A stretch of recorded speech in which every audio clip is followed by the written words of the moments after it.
ರಾಜ್ಯದಲ್ಲಿ ದಿನೇ ದಿನೇ ಸೈಬರ್ ಕ್ರೈಮ್ ಹೆಚ್ಚಾಗ್ತಿದೆ. ಈ ವಿಚಾರ ವಿಧಾನಸಭೆಯಲ್ಲೂ ಸದ್ದು ಮಾಡಿದೆ. ವಹಿವಾಟುಗಳೆಲ್ಲವೂ ಮೊಬೈಲ್ನಲ್ಲೇ ನಡೀತಾ ಇದೆ. ಆದ್ರೆ ಆನ್ಲೈನ್ ಗೇಮಿಂಗ್ ತಡೆ ದೊಡ್ಡ ಸವಾಲು ಅಂತ ಗೃಹ ಸಚಿವ ಪರಮೇಶ್ವರ್ ಹೇಳಿದ್ದಾರೆ.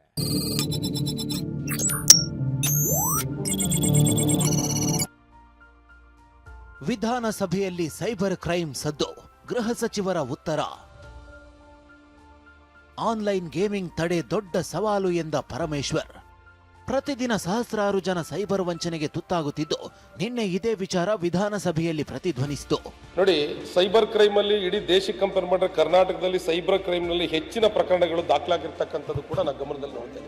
ಬಿಜೆಪಿ ಶಾಸಕ ಸಿಮೆಂಟ್ ಮಂಜು ಪ್ರಶ್ನೆಗೆ ಉತ್ತರಿಸಿರುವ ಗೃಹ ಸಚಿವ ಪರಮೇಶ್ವರ್, ದೇಶ ವಿದೇಶಗಳಲ್ಲಿ ಇಂದು ಆನ್ಲೈನ್ ಬೆಟ್ಟಿಂಗ್ ಹೆಚ್ಚಾಗಿದೆ. ಕಳ್ಳತನ, ಸುಲಿಗೆ, ದರೋಡೆ, ಡಕಾಯಿತಿ ಪ್ರಕರಣಗಳಿಗಿಂತ ಸೈಬರ್ ಅಪರಾಧಗಳ ಸಂಖ್ಯೆ ಹೆಚ್ಚಾಗುತ್ತಿದೆ ಎಂದರು. ರಾಜ್ಯದಲ್ಲಿ 2023 ನವೆಂಬರ್ 15ರಿಂದ ಈವರೆಗೆ 57,733 ಸೈಬರ್ ಅಪರಾಧ ಪ್ರಕರಣಗಳು ದಾಖಲಾಗಿವೆ. 5,474 ಕೋಟಿ ವಂಚನೆ ನಡೆದಿದೆ. ಈ ಪೈಕಿ 10,717 ಪ್ರಕರಣಗಳನ್ನು ಪತ್ತೆ ಹಚ್ಚಿ 627 ಕೋಟಿ ವಸೂಲು ಮಾಡಲಾಗಿದೆ ಎಂದು ತಿಳಿಸಿದರು.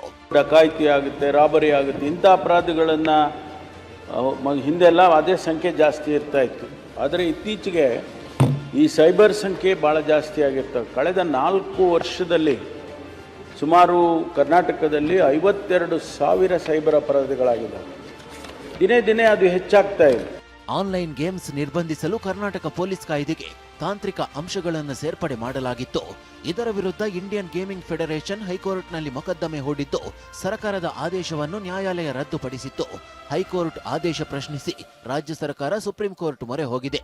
ಇದೇ 19ಕ್ಕೆ ವಿಚಾರಣೆಗೆ ಬರಲಿದೆ ಎಂದು ಪರಮೇಶ್ವರ್ ತಿಳಿಸಿದರು. ಈ ಗೇಮಿಂಗ್ ಫೆಡರೇಷನ್ ಅಂತ ಒಂದಿದೆ, online gaming India gaming federation ಅಂತ. ಅವರು ಹೋಗಿ ಆ ಕಾನೂನಿಗೆ ಸ್ಟೇ ತೊಗೊಂಡು ಬಂದಿದ್ದಾರೆ. ಸ್ಟೇ ತೊಗೊಂಡು ಬಂದರೆ ನಾವು ಅದನ್ನು ಮತ್ತೆ ಈಗ ಸುಪ್ರೀಂ ಕೋರ್ಟಿಗೆ ಹಾಕಿದ್ದೀವಿ. ಅಲ್ಲಿ ಸುಪ್ರೀಂ ಕೋರ್ಟ್ನಲ್ಲಿ ನಡೀತಾ ಇದೆ. ಈ ತಿಂಗಳ 19ನೇ ತಾರೀಕಿಗೆ ಕೇಸು ಲಿಸ್ಟ್ ಆಗಿದೆ. ಸೈಬರ್ ಅಪರಾಧ ಸಂಭವಿಸಿದಾಗ ತುರ್ತಾಗಿ ತಡೆಯಲು ಗೃಹ ಇಲಾಖೆಯಿಂದಲೇ ಸಹಾಯವಾಣಿ ಆರಂಭಿಸಬೇಕು ಎಂಬ ಸಿಮೆಂಟ್ ಮಂಜು ಒತ್ತಾಯಕ್ಕೆ ಉತ್ತರಿಸಿದ ಪರಮೇಶ್ವರ್, ಈಗಾಗಲೇ ರಾಜ್ಯದಲ್ಲಿ ಸೈಬರ್ ಅಪರಾಧ ಪ್ರಕರಣಗಳ ತನಿಖೆಗೆ ಪ್ರತ್ಯೇಕವಾಗಿ ಡಿಜಿಪಿ ಶ್ರೇಣಿ ಅಧಿಕಾರಿಯ ನೇತೃತ್ವದಲ್ಲಿ ವಿಭಾಗವನ್ನೇ ರಚಿಸಿರುವುದು ದೇಶದಲ್ಲೇ ಪ್ರಥಮವೆನಿಸಿದೆ. ರಾಜ್ಯದಲ್ಲಿ 43 ಸೈಬರ್ ಅಪರಾಧ ತನಿಖಾ ಠಾಣೆಗಳನ್ನು ಆರಂಭಿಸಲಾಗಿದೆ ಎಂದು ಹೇಳಿದರು. ಇಡೀ ದೇಶದಲ್ಲಿ ಮೊದಲನೇದಾಗಿ ಒಂದು ಸೈಬರ್ ವರ್ಟಿಕಲ್ ಅನ್ನು ಕ್ರಿಯೇಟ್ ಮಾಡಿದ್ದೀವಿ.